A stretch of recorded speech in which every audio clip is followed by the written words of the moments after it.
오늘 마태복음 27장 1절부터 26절 이 말씀을 가지고 누가 구원을 받을 것인가 하는 제목으로 함께 은혜를 나누고자 합니다. 제가 어릴 적에 가장 재미있게 보았던 그런 드라마는 형사 콜럼보였습니다. 그 주인공은 피터 파커라는 사람인데 가장 기억나는 장면은 주인공이 가다가 말고 싹 돌아서서 잠깐만 들어보세요. 딱 한 가지만요. 동의하지 않는다는 건 아시지만 하면서 항상 이렇게 물고 늘어지는 모습입니다. 오늘 말씀도 그와 같이 한 편의 수사극으로 이해를 해야 됩니다.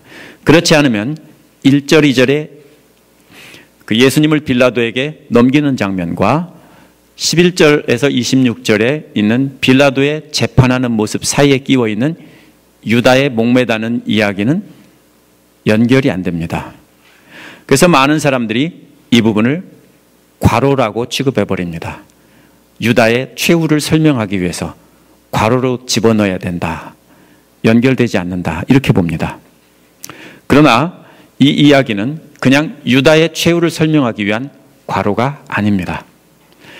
예수님이 무죄라는 것을 밝히면서 누가 범인인가 찾는 수사극으로 이해를 해야 합니다. 수사를 담당한 사람이 누굴까요? 언뜻 보면 마태복음을 기록한 마태겠죠. 그러나 뭡니까? 마태는 성령의 감동으로 이 복음서를 기록했기 때문에 이 전체 본문을 풀어가는 수사관은 성령님이십니다. 누가 진짜 예수님을 죽인 범인일까요? 오늘 본문에서 첫 번째 유력한 용의자는 대제사장들과 장로들입니다. 이어서 누가 나옵니까? 유다도 나오고 빌라도도 유력한 용의자로 등장합니다. 모두가 다 자기들은 아니라고 변명을 하고 빠져나가지만 또 다른 사람들에게 죄를 떠넘기는 그런 장면입니다. 그러나 반전은 마지막에 나옵니다. 이러한 관점으로 오늘 본문을 자세히 보시도록 하겠습니다. 첫 번째로 예수님을 넘겨준 유대교 지도자들이 1절과 2절에서 나옵니다. 첫 번째 부분은 대제사장들과 장로들이 새벽에 모여서 예수님을 죽이기로 결의하고 빌라도에게 넘기는 장면입니다. 저들은 이미 밤중에 모여서 예수님을 신문하고 사형 판결을 내렸습니다. 하지만 두 가지 면에서 불법이었습니다. 첫째는 재판은 낮에 이루어져야 됩니다. 두 번째로는 성전 안에서 이루어져야 합니다. 그런데 어디서 이루어졌습니까? 그 대제사장의 관저에서, 그러니까 사택에서 이루어진 겁니다.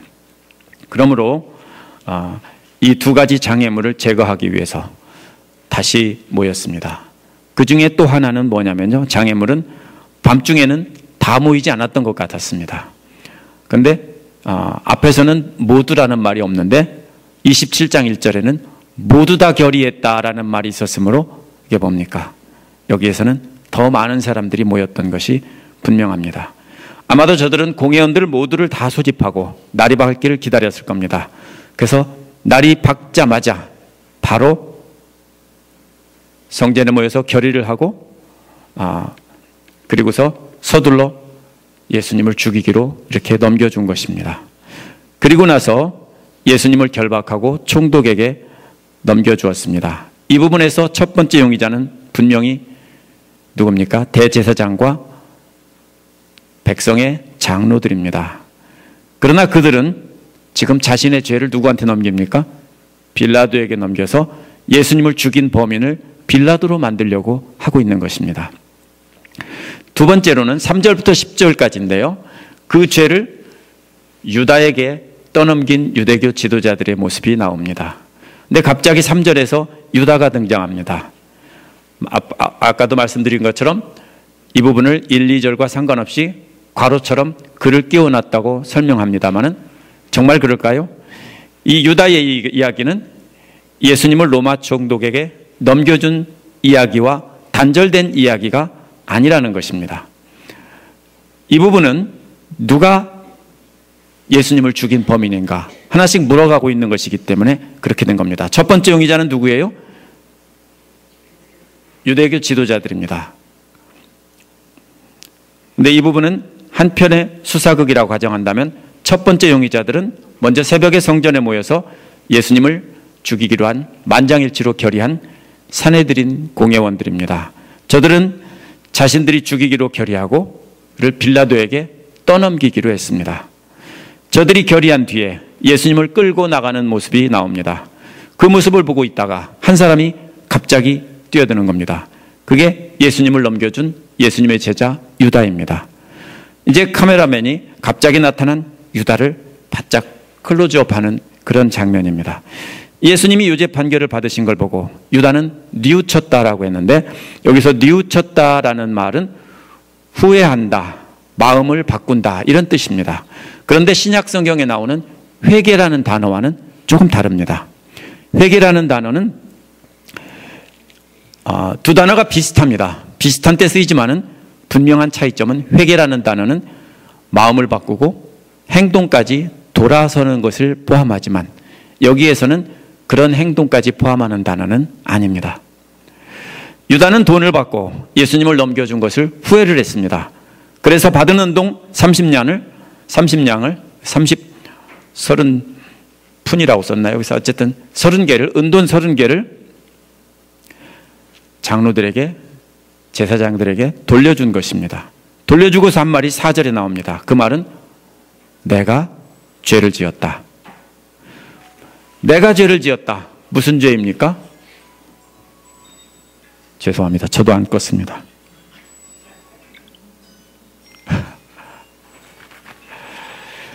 예.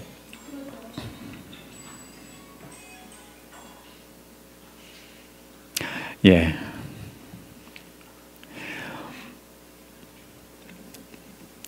뭡니까? 지금 갑자기 끊어졌습니다. 네. 돌려주고 나서 한 말이 뭐냐면요, 내가 죄를 지었다. 무슨 죄입니까? 그 다음에 나옵니다. 그 죄는 죄 없는 피를 팔아넘겼다는 것입니다. 죄 없는 피가 누굽니까? 뭡니까? 예수님이 무죄라는 것입니다. 예수님이 무죄라고 분명히 선포하고 있는 것입니다. 유다는 죄를 지었지만 그 죄는 내가 죄인이고 예수님은 무죄다. 이것을 선포하고 있는 것입니다. 그것을 누구에게 말하고 있습니까? 죽이려고 유다에게 돈을 주고 지시한 대제사장들과 장로들에게 예수님은 무죄다. 죄는 내가 졌다. 이렇게 선포하고 있는 겁니다. 죄를 숨기고 빌라도에게 떠넘기려고 했던 유대교 지도자들은 갑자기 나타난 유다 때문에 당황했을 것입니다. 왜냐하면 저들은 유다를 매수해서 예수님을 잡아들였기 때문입니다. 유다는 모든 것을 다 알고 있습니다. 공범입니다. 그런데 큰일이 났습니다. 왜냐하면 유대교 지도자들은 자신들이 유다 때문에, 예수님이 죄가 없고 유다가 죄를 졌다면 그것을 시킨 그 사람들도 진짜 범인이기 때문입니다. 그래서 그들은 뭐라고 했습니까? 그것이 우리와 무슨 상관이냐? 닭 잡아먹고 오리발 내미는 거예요. 우리는 모르는 일이고 그건 너 혼자 한 일이다, 이런 소리예요. 그래서 뭐라고 합니까? 그대의 문제예요. 이 말은 원어를 직역하면 네가 볼 것이다, 이런 뜻이에요. 네가 볼 것이다. 무슨 뜻이냐면요, 이것은 그대가 책임을 져야 할 일이라는 것입니다. 유대교 지도자들은 참으로 파렴치하고 비겁한 사람들입니다. 자신들이 돈을 주고 일을 시켜놓고서 이제 와서 뭐라고 합니까? 자신들은 책임이 없고 네 책임이다 라고 말하는 겁니다. 빌라도에게 떠넘기려다가 뜻밖의 유다가 나타나자 이제는 유다에게 떠넘기고 있습니다. 네가 죄인이다, 네 책임이다. 예수님을 죽인 죄는 이제 유다에게 떨어지는 것 같습니다. 이제 유다가 이제 강력한 용의자로 떠올랐습니다. 유다가 죄를 지은 것 같습니다. 그래서 지금 유다는 자기가 지은 죄를 뉘우치고 있는 것입니다. 그렇다면 당시 제사장으로서 해야 될 일이 뭐냐면요, 유다의 죄책감을 덜어주는 것입니다. 왜냐하면 제사장의 일이에요. 죄 지은 사람을 죄를 사해 주는 것이. 그게 뭡니까? 여러 가지 방법을 제안할 수 있는데 그 중에서 가장 유력한 방법은 희생제물을 드려 속죄제를 드리라고 제안을 하는 것입니다. 그게 제사장으로서 할 일이에요. 지금 뭐 하고 있어요? 내가 죄인임도 하고 재고백하고 있잖아요. 그럼 뭐 해야 돼요? 캐톨릭 교회에서는 고해성사를 하지만 이 당시에는 뭐를 했어요? 희생제물을 드려서 그 죄를 속죄제를 드렸습니다. 만약에 그것을 안 하면은, 제사장으로 당연히 해야 될 일을 안 하면은 그것은 뭡니까? 엄연한 직무유기입니다. 그런데 그들은 뭡니까? 그 책임을 유다의 면전에 내팽개쳤습니다. 저들은 유다에게 받은 돈을 그냥 자, 네가 가져라 이렇게 안 했을 겁니다. 얼굴에다 집어 던지든지 아주 망신을 줬을 겁니다. 틀림없이 유다에게 집어 내동댕이 치면서 모욕을 줬을 겁니다. 유다는 지금 죄책감 때문에 괴로워하고 있는데, 그런데 그러던 차에 그 죄를 고백했는데 저들이 받아줘야 되는데 받아주지 않고 뭐라고 하고 있습니까? 큰 모욕을 주고 있습니다. 그래서 죄책감과 수치심이 뒤섞여서 자살을 한 것입니다. 그렇다면 유다보다 더 큰 죄인은 분명히 유대교 지도자들입니다. 저들은 직무유기를 한 셈입니다. 그러나 유다도 책임을 면할 수는 없습니다. 유다가 뉘우쳤을 때 뭘 생각했어야 됩니까? 예수님이 죄 용서에 대해서 가르친 것을 했어야 됩니다. 뭐라고 했습니까? 70번씩 7번이라도 용서해줘라 라고 하신 예수님이에요.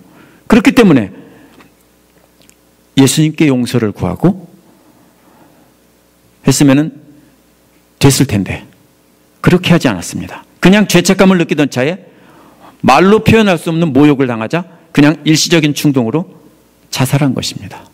어떻게 보면 자기는 명예스럽게 죽음으로 뭡니까? 자기의 죄값을 자기 스스로 치르겠다 이렇게 생각했을 수도 있습니다. 우리도 마찬가지로, 유다와 마찬가지로 이런 순간에 뭘 기억해야 됩니까? 예수님 말씀, 용서해 주신다는 예수님의 말씀을 기억해야 돼요. 그리고 그 말씀에 따라 구원을 받을 수 있는 겁니다.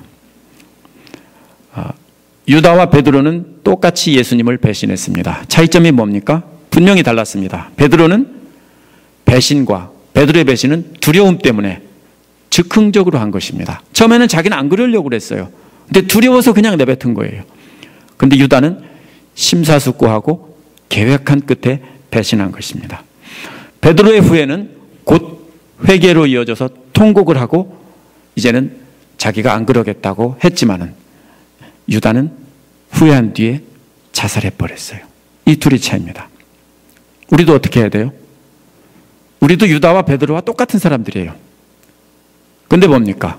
우리는 베드로처럼 회개를 해야 되는 거지 유다처럼 후회하고 자살하면 안 되는 거예요.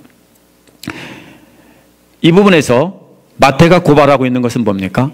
대제사장들의 무정함, 무자비함을 고발하고 있는 것입니다. 성경에서 말하고 있는 건 뭡니까? 자비입니다. 하나님의 자비. 배신했어도 끝까지 사랑해주는 변함없는 하나님의 자비하심을 성경은 말하고 있습니다. 그걸 가르치는 사람이 누구예요?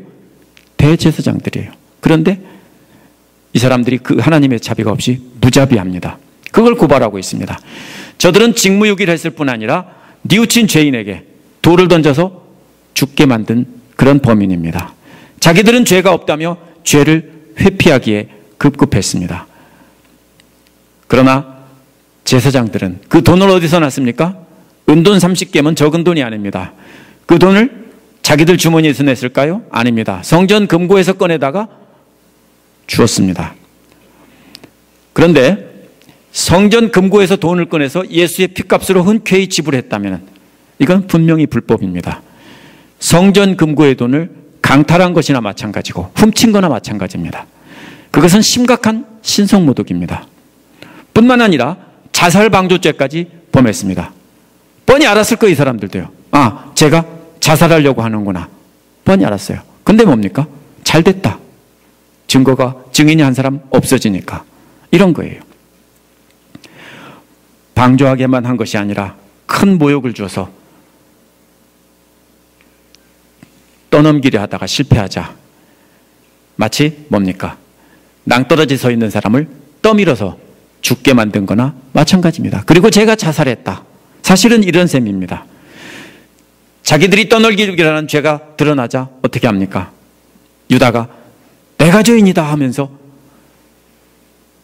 예수님은 죄가 없다고 하자 자기들이 죄가 드러날까 봐 거절하고 증인을 죽도록 낭떠러지해서 사실은 자기들이 떠민 거나 마찬가지입니다. 그리고서는 증인을 살해하고 나서 증인이 자살했다. 물론 자살한 게 맞아요. 근데 제가 비유적으로 그렇게 말씀드리고 있는 것입니다. 6절에 보면 대제사장들은 다음과 같이 말합니다. 그 돈은 핏값이니 성전 금고에 놓는 것은 옳지 않다. 이 말이 결정적인 단서입니다. 뭡니까? 핏값이라는 말은 사람을 죽이는데 넘겨준 그 수고의 대가라는 뜻입니다. 스스로 핏값이라고 했다면 자기들은 죄 없는 예수님을 죽이도록 넘기라며 돈을 줬다는 것을 인정한 것입니다. 7절에 보면 저들은 다시 모여서 결의를 했습니다. 자신의 공범인 증인에게 극심한 모욕을 주어서 제거하는데 일단 성공했습니다. 그러나 더 큰 문제는 그 돈을 어떻게 처리하느냐, 이것이 심각한 문제입니다. 잘못 처리하면 그 돈은 자기들의 죄를 드러내는 것이 될 것이기 때문입니다. 그래서 모여서 의논을 했습니다. 7절에서 의논한 끝에라는 말은 1절에 예수님을 죽이기로 결의했다는 말에서 결의했다는 말과 똑같은 말입니다. 자신들의 죄인이라는 것을 드러나는 것을 막기 위해 함께 모여서 심각하게 의논했는데 얼마나 심각했냐면은 예수님을 죽이기로 결의하는 만큼 그렇게 심각하게 모여서 회의를 했다는 거예요. 왜냐하면 우리 모두 빠져나갈 길을 찾자 하고 지금 회의를 한 겁니다. 은돈 30냥의 처리 문제는 자신들의 목숨이 걸린 문제이므로 예수님을 죽이기로 결정한 것과 마찬가지로 그렇게 결의했습니다. 그래서 결론이 뭐가 났느냐면 토기장이의 밭을 사서 나그네의 묘지로 쓰자 이렇게 한 겁니다. 그리고 자기들이 의로운 일을 한 것처럼 이렇게 위장을 한 것입니다. 그들은 유다에게 뇌물을 주어서 예수를 죽게 했는데도 그 죄를 유다에게 덮어 씌우려고 지금 하고 있는 겁니다. 더군다나 죽었으니까 덮어 씌우면 끝나겠죠. 그런데 마태는 뭐라고 합니까? 재미있는 말을 합니다. 9절에서 예레미야가 한 예언의 성취다 이렇게 밝히고 있습니다. 유대교 지도자들은 자신들의 죄를 감추려고 하고 있지만 사실은 이미 그것은 구약 성경에 예언된 누구나가 다 아는 예언이 정확히 성취된 것이다. 감출 수 없다라는 겁니다. 하나님은 미리 다 알고 계셨다는 겁니다. 남에게 뇌물을 준 사람은, 그래서 죽게 만든 사람은 신명기 27장 25절에 나온 대로 저주를 받아야 할 사람입니다. 저주를 받는 것은 죽는다는 것보다 더 무서운 벌입니다.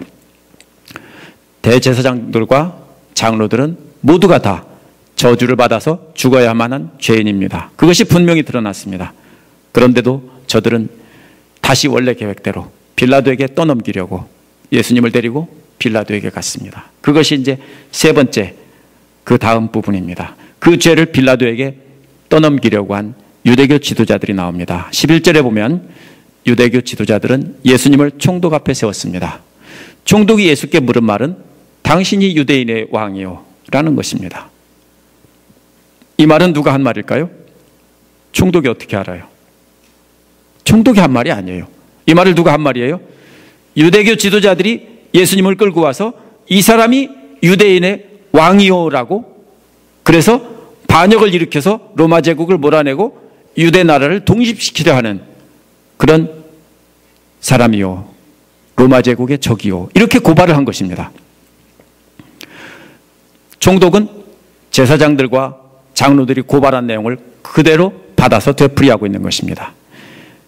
그런데 우리가 봐야 될 것은 26장 63절에서는 그대가 하나님의 아들 그리스도요, 대제사장은 이렇게 물었어요. 자신들이 정죄하기는 뭡니까? 하나님의 아들이라고 했다고 신성모독죄로 정죄를 했습니다. 그렇죠? 근데 실제로 고발을 한 것은 뭐라고 했습니까? 유대인의 왕입니다. 뭐예요? 엉터리죠.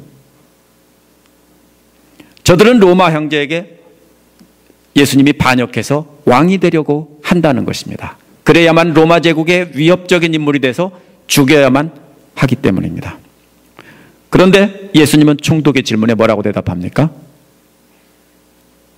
당신이 그렇게 말했어. 그리고는 아무 말씀 안 하셨어요. 이 말은 총독 당신이 한 말이지 예수님 자신이 한 말은 아니라는 것입니다. 그러나 이 말도 역시 부분적인 부정과 부분적인 긍정을 포함하고 있습니다. 당신이 그렇게 말했다. 당신이 말한 그 뜻은 틀렸다. 그렇지만 그 말 자체는 옳다는 것을 일부 인정하고 있는 말입니다. 예수님은 총독이 생각하는 그러한 정치적인 왕은 아니다라는 뜻에서 당신이 그렇게 말했다라고 말하고 있는 것입니다. 그 사이에 제사장들과 장로들이 예수님의 죄를 계속 고발하고 있습니다. 그러나 예수님은 한마디도 대답을 안 하십니다. 빌라도는 아무 대답도 안 하는 예수님을 보고 정말 놀랐습니다. 여기서 매우 이상히 여겼다, 이 말은요, 영어로 말하면 greatly amazed 이런 말입니다. 굉장히 놀랐다는 뜻입니다. 소스라치게 놀랐다, 뭐 이렇게 해야 될까요? 이런 말입니다. 왜요? 왜 말 안 하는데 놀라요? 별놈 다 봤네 그러고 끝나면 될 건데 빌라도가 왜 그랬을까요? 대부분의 죄수들은 사람들이 죄를 고발하고 하면은 다들 아니라고 합니다. 어떻게든지 살고 싶어서 최선을 다해서 자기는 죄가 없다고 변호를 하면 이야기를 합니다. 그런데 예수님처럼 아무 말도 안 하는 사람을 본 적이 없습니다. 아무 말도 안 하고 대답도 안 할 뿐 아니라 아무런 동요도 없이 평온한 얼굴을 하고 계셔서 그 얼굴에서 대단한 위험을 느꼈을 것입니다. 그래서 굉장히 놀랐다, 소스라치게 놀랐다, 기절해서 자빠질 만큼 놀랐다, 이런 뜻입니다. 경악했다, 이렇게 표현하는 것이 옳겠죠. 15절에서 명절 때마다 그래서 총독은 어떻게든지 예수님을 놓아주려고 무리가 원하는 죄수 하나를 놓아주는 관례가 있었다, 이렇게 말합니다. 근데 이 관례는요, 빌라도 이전에는 찾아볼 수가 없어요. 아마 빌라도가 유대인들의 환심을 사기 위해서 만든 제도였던 것 같습니다. 그런데 예수님께서 총독 앞에 끌려왔을 때, 서 계실 때 누가 있다고 했습니까? 예수 바라바라는 악명 높은 죄수가 있었다, 이렇게 기록하고 있습니다. 그 이름은 바라바다 그랬는데 바라바 앞에 예수라는 말이 어떻게 되어 있습니까? 괄호가 쳐 있습니다. 이게 무슨 뜻이냐면요, 어떤 고대 사본들에는 이 말이 없다는 거예요. 어떤 사본들에는 있고. 근데 UBS 소사이어티에서는 이것을 어떻게 결정했냐면은 어느 쪽이 맞다고 생각합니까? 대부분이 없는 것이 맞다, 대다수 학자들은 그렇게 생각합니다. 그런데 저는 아니라고 생각합니다.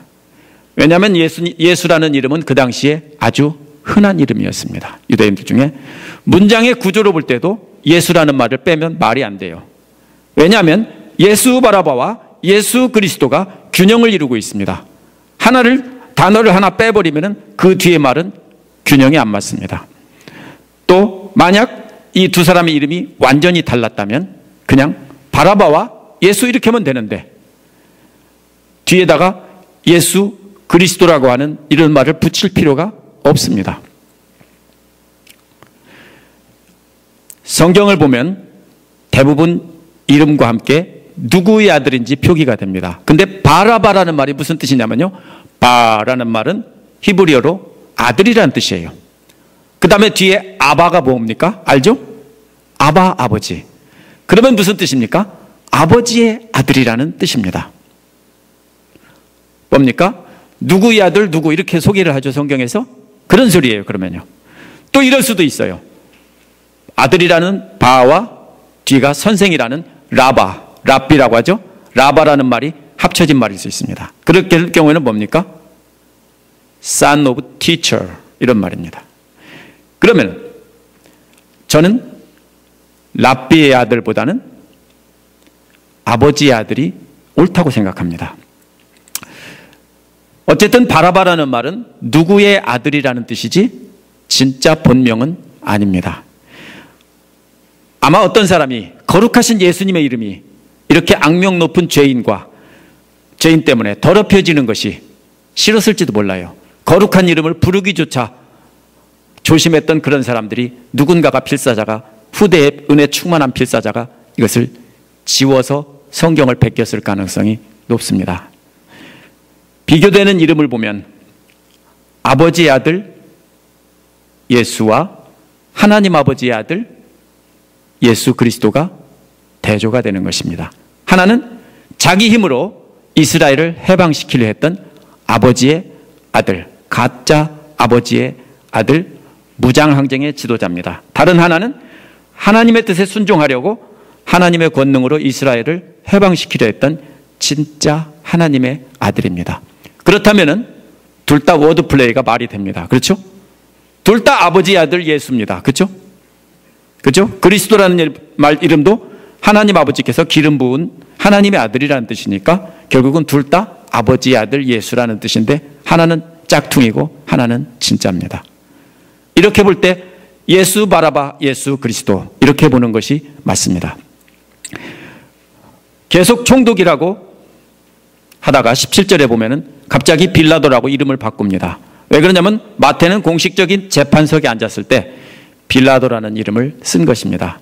어느 총독인지 역사적으로 분명히 밝히기 위해서 마태는 총독이라고 말하다가 여기에서 다시 빌라도라고 한 것입니다.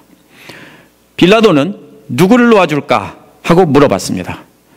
빌라도에 묻는 속마음은 설명합니다. 뭐라고 했습니까? 빌라도는 유대교 지도자들이 시기심으로 예수를 넘겨주는 것을 알았다. 무슨 말입니까? 빌라도는 속마음은 예수가 무죄다라는 것입니다. 빌라도는 예수 그리스도가 무죄인데 쟤들이 시기로 넘겨졌다 하는 것을 알았다는 것입니다. 여기서도 무죄라고 선포합니다. 오늘 말씀에서 계속 반복되는 게 뭐예요? 계속 예수님은 무죄다 이렇게 선포되고 있는 것입니다. 빌라도가 재판석에 앉았을 때 또 한 사람이 끼어든 사람이 있습니다. 빌라도의 아내가 예수님을 의인이라고 부르면서 예수님 때문에 밤새 악몽을 꾸었는데 제발 의인인 예수님께 아무런 관여도 하지 마세요 라고 사람을 보냈습니다. 어떤 일이 있었을까요? 아마 하나님께서 빌라도의 아내에게 꿈을 통해서 예수님이 무죄라는 것을 알려줬겠죠. 빌라도의 아내를 통해서도 예수님은 또 뭡니까? 다시 무죄다 이렇게 선포되고 있습니다. 이방인인 빌라도의 아내가 뭡니까? 의인인 예수님을 구하려고 애를 쓰고 있는데 반대로 20절에 보면 이스라엘의 가장 거룩한 사람들이 대제사장과 장로들이 무리를 설득해서 예수님을 죽이려고 애를 쓰고 있습니다. 하나는 살리려고 애를 쓰고 있고 하나는 죽이려고 애를 쓰고 있고 이것은 정말로 아이러니입니다. 하나님의 거룩한 사람들은 죽이려고 애를 쓰고 있고 이방인인 개되지도 못한 사람은 살리려고 애를 쓰고 있습니다.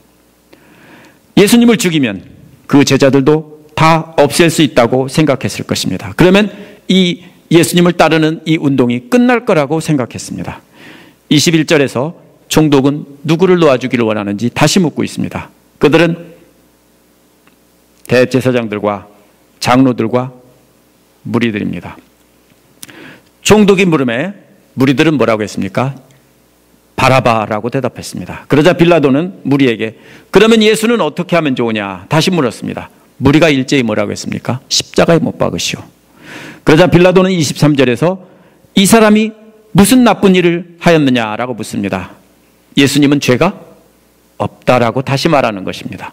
그러자 무리들은 더 큰 소리로 십자가에 못 박으시오라고 소리치고 말했습니다. 앞에서 말했다는 것은요, 말했다는 단어인데 여기서 이 말했다는 말은 소리쳤다는 겁니다. 얼만큼요?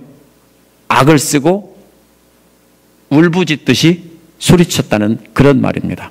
무리들이 한 목소리로 고함을 외치면서 빌라도의 법정에서 소리치고 있는 겁니다. 한 번 했겠을까요?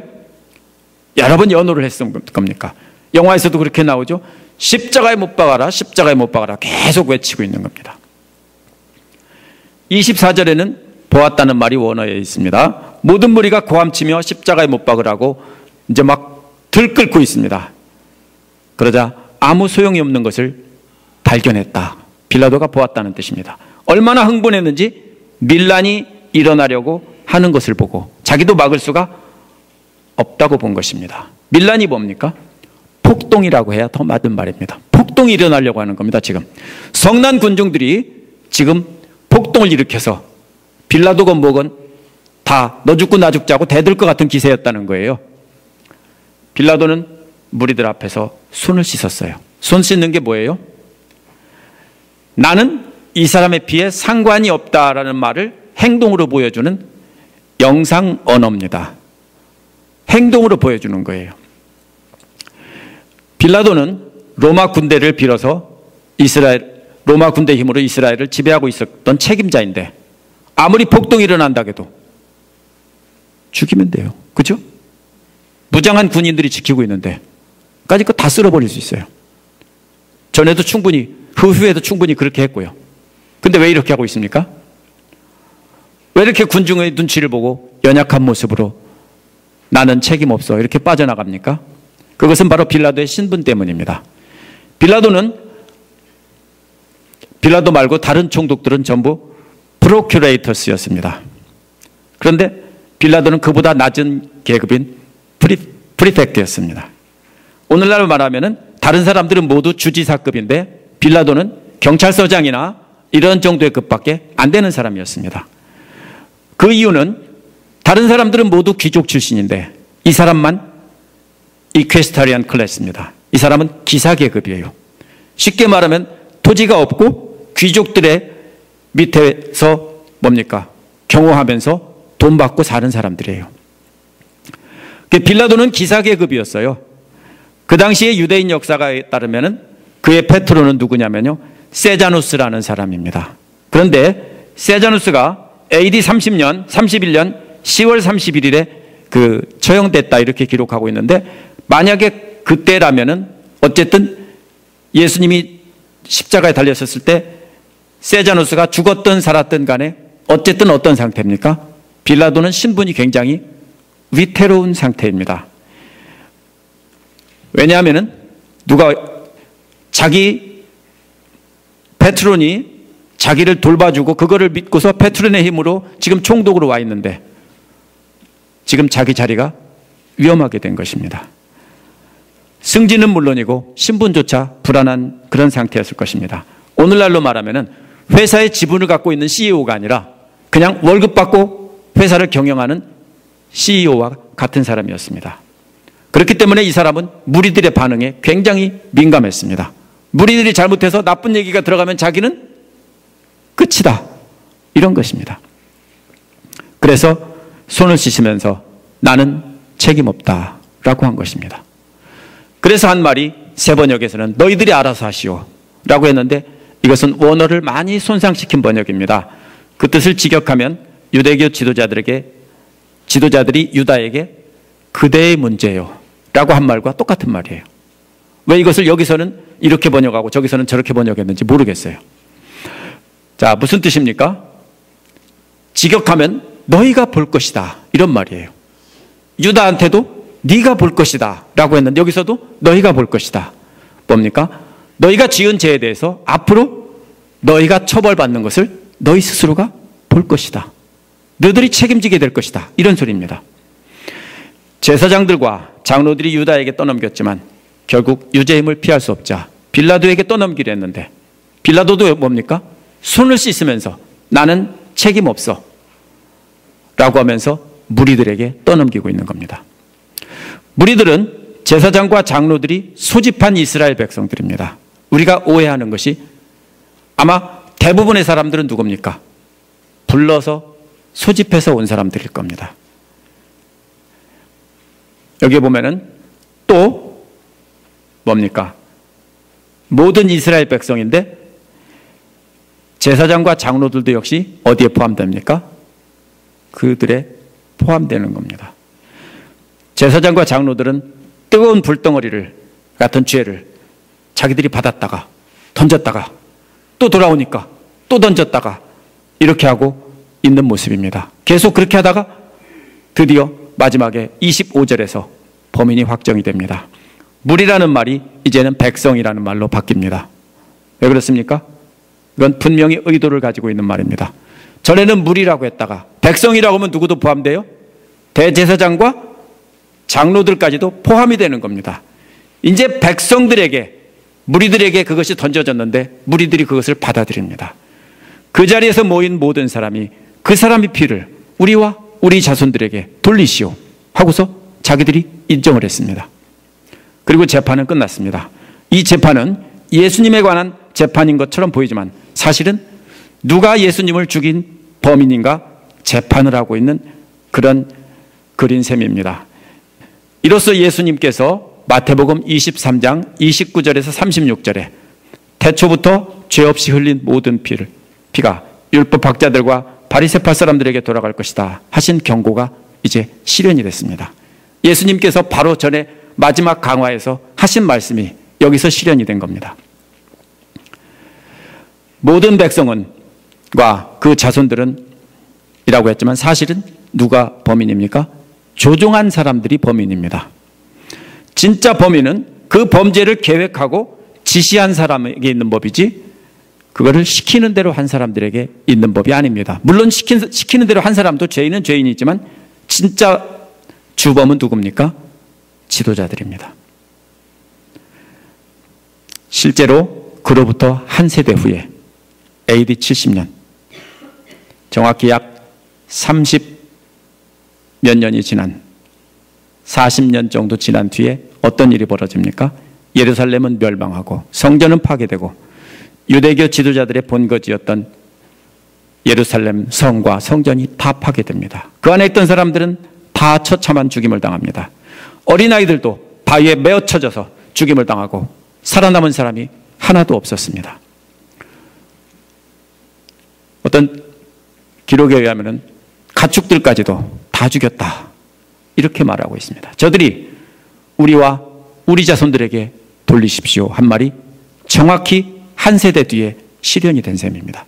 어떤 사람들은 그 말을 했을 때 그 자리에 있던 사람도 있었을 것입니다. 20살짜리가 있었으면 40년 후면은 60살입니다. 그래서 뭐라고 했습니까? 우리와 우리 자손에게 돌리시오 라고 외쳤는데 실제로 정확히 한 세대 후에 우리와 우리 자손들에게 돌려줬습니다. 그래서 빌라도는 바라바는 놓아주고 예수님은 채찍질한 뒤에 처형하라고 넘겨줬습니다. 이것이 오늘 수사의 결말입니다. 오늘 말씀을 정리해 보겠습니다. 핵심은 두 가지입니다. 첫 번째 핵심이 뭡니까? 계속해서 반복되는 말이 뭐예요? 예수님은 무죄다. 이 사람이 무죄, 저 사람이 무죄, 저 사람이 무죄 계속 선포되고 있는 것입니다. 예수님이 무죄라는 겁니다. 오늘 말씀에서. 예수님은 아무 죄가 없으신 분입니다. 아무 죄가 없으신 분이 죄인들의 손에 죽었다는 것입니다. 두 번째 핵심은 뭡니까? 그러면 누가 그 죄인이냐 하는 것입니다. 첫 번째 용의자는 제사장들과 장로들입니다. 이들이 예수님을 죽이기로 결의했는데 이들은 뜨거운 불덩어리와 같은 죄를 유다에게 넘겼다가 유다가 뉘우치고 다시 성전에 내놓고 자살하자 다시 이걸 뭡니까? 유대교 지도자들에게 다시 돌아왔습니다. 이것을 또다시 빌라도에게 넘기려고 했는데 빌라도도 손을 씻어서 나는 아니다 하니까 이제는 이스라엘 백성들에게 넘겨졌습니다. 그런데 모든 이스라엘 백성들은 자기들이 받겠다고 했는데 사실은 누굽니까? 모든 이스라엘 백성이 제사장들과 장로들도 역시 모든 이스라엘이고 그것을 주동하고 지휘한 사람은 역시 대제사장들과 장로들입니다. 오늘 본문은 누가 예수님을 죽인 범인지 밝히는 하나님의 재판 기록입니다. 빌라도가 던진 불덩이가 이스라엘 백성들이 또 그 자손들이 받겠다고 자기들이 책임지겠다고 무식하고 용감하게 뭔지도 모르고 받았습니다. 그러나 죄를 피한 줄 알았던 유대교 지도자들과 장로들이 바로 이 이스라엘 백성에게 포함이 되는 것입니다. 모든 하나님의 백성이 다 죄인으로 확정이 됐습니다. 하지만 예수님은 그 범죄를 계획하고 지시한 특별한 사람에게 죄를 물었습니다. 어디에 나와 있습니까? 마태복음 23장 29절에서 36절에 보면 뭐라고 나와 있습니까? 율법학자와 바리새파 사람들을 독사의 자식이라며 그들에게 모든 책임이 돌아갈 것이다 하고 바로 직전에 돌아가시기 전에 마지막 강화에서 이야기하셨어요. 그게 누구예요? 보통 나오는 게 율법학자와 바리새파 사람들이다. 여기서는 또 뭡니까? 제사장들과 장로들인데 결국은 그 사람들이 그 사람이에요. 예수님은 분명히 그 죄가 그들에게 돌아갈 것이다 라고 미리 예언하셨어요. 백성들이 장담한 대로 한 세대 뒤에 유대교의 본거지인 예루살렘은 완전히 파괴되고 몽땅 죽습니다. 하지만 그 중에서도 하나님의 자비하심을 발견할 수 있습니다. 그 중에서도 예수님을 믿던 많은 사람들이 살아남았습니다. 믿는 자들은 마태복음 24장 16절에서 19절에 나온 예수님의 말씀을 기억했던 것입니다. 그 부분을 함께 읽어보겠습니다. 제가 읽어드리겠습니다. 그때 유대에 있는 자들은 산으로 도망할지어다. 지붕에 있는 자는 집 안에 있는 물건을 가지러 내려가지 말며 밭에 있는 자는 겉옷을 가지러 뒤로 돌이키지 말지어다. 그날에는 아이 뵌 여자와 젖 먹이는 자들에게 화가 있으리라. 예수님께서 마지막 강화 때 역시 하셨어요. 로마 군대가 예루살렘을 공격했을 때 예수님을 믿던 사람들은 이 말씀을 생각하고 지금이구나 하고서는 지붕을 타고 건너서, 유대의 지붕은 판판한 평지예요. 지붕에. 그래서 지붕을 타고 넘어서 성 밖으로 도망쳤습니다. 전쟁 후에 크리스찬들은 유대교에서 완전히 쫓겨납니다. 그전에는 같이 예배드렸어요. 근데 AD 70년 이후에 크리스찬들은 완전히 쫓겨납니다. 그 이유가 뭡니까? 나중에 유대인들이 보니까 예루살렘에 있던 자 중에서 크리스찬들만 살아남았고 나머지는 다 죽었기 때문입니다. 그래서 유대인 크리스찬들이 뭐라고 생각했습니까? 쟤들 로마의 첩자다라고 생각해서 다 쫓아내버렸습니다. 그렇다면 오늘날 누가 이스라엘 백성입니까? 이제 육신의 이스라엘 백성이 이스라엘이 아닙니다. 누가입니까? 이스라엘이라는 말은 오늘날 어떻게 해석됩니까? 하나님을 믿는 모든 사람들이 이스라엘입니다. 그렇다면 예수를 믿는 저와 여러분 모두가 이스라엘 백성입니다. 그렇다면 저와 여러분을 포함한 모두가 다 예수님을 죽인 범인이라는 것입니다. 아무도 예수님을 죽게 한 죄에서 벗어날 수 없습니다. 그래서 모든 사람이 죄를 범하였다라고 말하는 겁니다. 또 누가 예수님께서 특별히 저주하신 율법학자와 바리새파 사람들입니까? 오늘날 율법학자가 누굴까요? 말씀을 연구해서 가르치는 목회자들일 겁니다. 바리새파 사람들은 누굴까요? 그 말씀을 오랫동안 배우면서 신앙생활에서 잘 지켜온다고 살아온 신자들이 다 바리새파 사람들일 겁니다. 그렇다면 하나님의 말씀을 잘 알고 가르치는 자나 그걸 배워서 잘 지키고 살았다는 자들이나 다 하나님의 심판의 대상이라는 것입니다. 모두가 다 죽을 수밖에 없고 모두가 다 죄 없다 변명할 수 없습니다. 말씀을 잘 안다고 구원받을 수 없다는 뜻입니다. 그러나 우리가 주목해야 되는 것은 예수님의 말씀을 기억하고 도망한 크리스찬들만 살아남았다는 것에 주목하시기 바랍니다. 오늘날도 말씀 잘 배우고 잘 아는 사람이 구원받는 것이 아닙니다. 오직 배운 그리스도의 말씀을 기억하고 그 말씀대로 순종하는 자들이 구원을 받을 것입니다. 어떻게 하면 율법학자와 바리새파 사람들처럼 저주받아 멸망할 자가 될까요? 그것은 말씀 듣고 성령께서 감동을 주실 때 아멘하고 기뻐 받기만 하는 것입니다. 그리고 성령의 음성을 소멸해버리는 겁니다. 무시해서. 그렇게 계속하면, 그렇게 계속 신앙생활하면 속은 썩은 무덤과 같은데 겉모습은 그럴듯하게 장식된 아름다운 돌에 흰색 페인트까지 예쁘게 칠한 회칠한 무덤이 되는 거예요. 예수님이 계속 지적하신 회칠한 무덤이라고 한 그렇게 되는 거예요. 성령을 소멸시키지 마시기 바랍니다. 말씀을 듣고 감동을 받았으면 우리가 100%는 못 지켜도 그 말씀을 지키려고 애를 써야 되는 것입니다. 그 말씀을 늘 묵상하고 기억하고 그리고 그 말씀대로 살려고 애를 써야 됩니다. 누구만 살아남았습니까? 말씀을 기억하고 도망간 사람들이 살아남았어요. 말씀을 안다고 살아남은 게 아니에요. 예수님께서도 마태복음 7장 21절에서 나저 주여 주여 하는 자마다 천국에 들어갈 것이 아니요 다만 하늘에 계신 내 아버지 뜻대로 행하는 자야 들어가리라 라고 하셨습니다. 예수 그리스도의 말씀을 듣는 자가 구원을 받는 자가 아닙니다. 그분의 말씀을 듣고 순종하는 자가 다 죽어야 될 죄인 가운데서 살아남을 자입니다. 기도하겠습니다.